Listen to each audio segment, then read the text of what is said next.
So hey guys, welcome back. It's me Kavya and welcome back to chocolate gamer XD. আজকে আমরা reaction দিব হচ্ছে Omar on ফায়ারের একটা নতুন ফানি ভিডিওতে, যার নাম হচ্ছে পুষ্পা দ্য সেলুন বিজনেসম্যান। তো চলো সবাই মিলে এনজয় করি, অ্যান্ড বাকি কথা ভিডিওর মাঝখানেই হবে।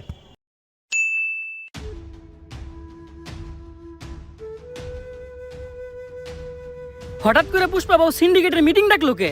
রাজুদার পরে তো দিন দিন ট্রেন্ডিং থেকে বাইর হয়ে যাইতেছে। কিছুদিন পর তো আমাকে সিন্ডিকেট বন্ধ হয়ে দেবো। এই নিয়ে সিন্ডিকেটের প্রত্যেকটা মেম্বার অনেক চিন্তিত, তাই আজকে মিটিং ডাকা হয়েছে।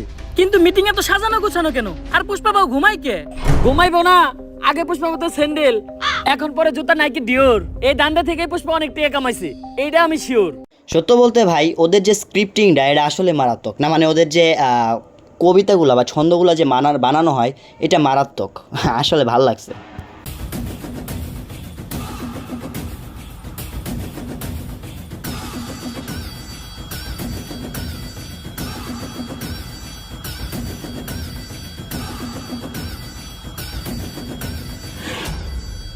একদম চুপ।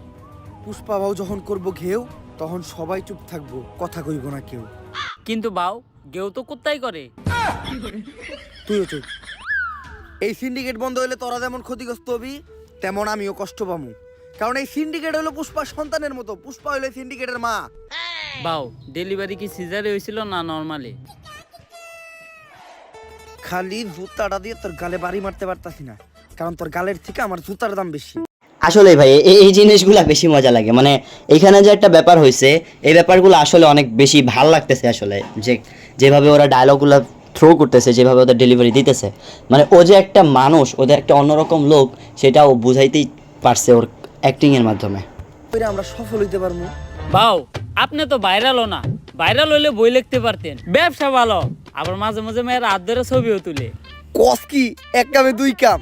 ইস, এই বছর মিস করে নিলাম, সামনের বছর বই মেলায় ট্রাই করবো। সোজা কথা, এই জায়গায় পুরো কাফিরে রোস্ট করে ফেলাইলো নগদের উপরে। আমার এক কবির কথা মনে পড়লো, যার অযৌক্তিক দরবারে গেলে আপনি জানতে পারবেন কি করলে আপনি সফল হবেন। কে সেই মহান কবি? কবি প্রাক্তনেন্দ্রনাথ।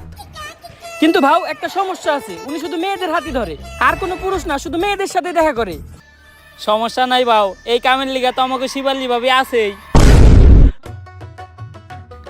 একটা কবিতা মাথায় এলো, আগুন না জ্বালালে কয়েল জ্বলবে না, কয়েল না জ্বললে ধুমা উড়বে না, ধুমা না উড়লে মশা মরবে না, আগুন না জ্বালালে কয়েল জ্বলবে না। কবিতাটা তাড়াতাড়ি লিখে লাই। কবিগুরু, আরে শিবাল্লি তুমি আসছো, কিন্তু এত দেরি হলো কেন? তুমি আসবা শুই না, আমি বসে আছি একা। গোলাপান সব তারাই দিছি, কইরা লাইছি একদম ফাঁকা। তা আমার জন্য গোলাপ ফুল আনছো? গোলাপ তো আনে নাই, কিন্তু ফুল আনছি গাঁদা। কারণ এই জায়গায় একটা ছোট্ট কথা বলি, আপনি যখন ওমর অন ফায়ারের ভিডিও দেখবেন, হ্যাঁ, তো এই টাইপের ভিডিওগুলো যখন আপনি দেখবেন ওদের, ওইখানে আপনি দেখতে পাবেন যে ওদের মেয়ে ক্যারেক্টার আছে ঠিকই, বাট ওদের কিন্তু কোনো মেয়ে নাই, বা ওদের টিমের ভিতরে কোনো মেয়ে সদস্য বা মেয়েজনিত কোনো কিছু নাই। এই জিনিসটা ভালো লাগে যে ওরা ছেলেরা যতটুকু পারতেছে এন্টারটেইন দেওয়ার ট্রাই করতেছে। অ্যান্ড হ্যাঁ, এভাবেই ওরা ফুল স্পিডে আগায় যাইতেছে। আশা করি ওরা আরও দূরে আগায় যাবে ওদের কাজের মাধ্যমে, ইনশাল্লাহ। আমি কখনোই ক্ষমা করবো না। আরে এটা কার কাছে আইলাম আমি? ও জীবনে তো চলে প্রাক্তন দিয়া। আচ্ছা থাক, কবিতা শুনেন। কবিতার নাম হলো প্রাক্তনকে কখনোই ক্ষমা করব না। আমি প্রাক্তনকে কখনোই ক্ষমা করব না, কারণ প্রাক্তনের নাম নিলেই ভিডিওতে ভিউ হয়। এজন্য ভিডিওতে প্রাক্তনের নাম নেওয়া বাদ দেওয়া যাবে না, তাই আমি প্রাক্তনকে কখনোই ক্ষমা করব না। এই যে এই জায়গাটা কিন্তু একদম ইনসেন, এই জায়গাটা একদম মারাত্মক হয়েছে ভাই। লাগবো। এই তুমি যেটা জানতে আমার কাছে আসছো ওটা বলো। কবিগুরু, আমি জানতে চাই বর্তমানে কি করলে সফল হওয়া যাইব? বর্তমানে সফল হইতে গেলে প্রাক্তনটা দিয়ে ব্যবসা করতে হইব, যেটা আমি নিজেই করি আর আজকে আমি সফল। ওইটা সবাই করতে পারবো না, কিন্তু তোমরা চাইলে সেলুনের ব্যবসা দিতে পারো, কারণ সেলুনের ব্যবসা যারাই শুরু করছে তারাই আজকে সফল। ঠিক আছে কবিগুরু, আমি যাই। কিন্তু যাওয়ার আগে একটা কথা মনে রাখো, প্রাক্তনকে কিন্তু আমি কখনো ক্ষমা করবো না। তোর প্রাক্তনের নানির খালি ঘর।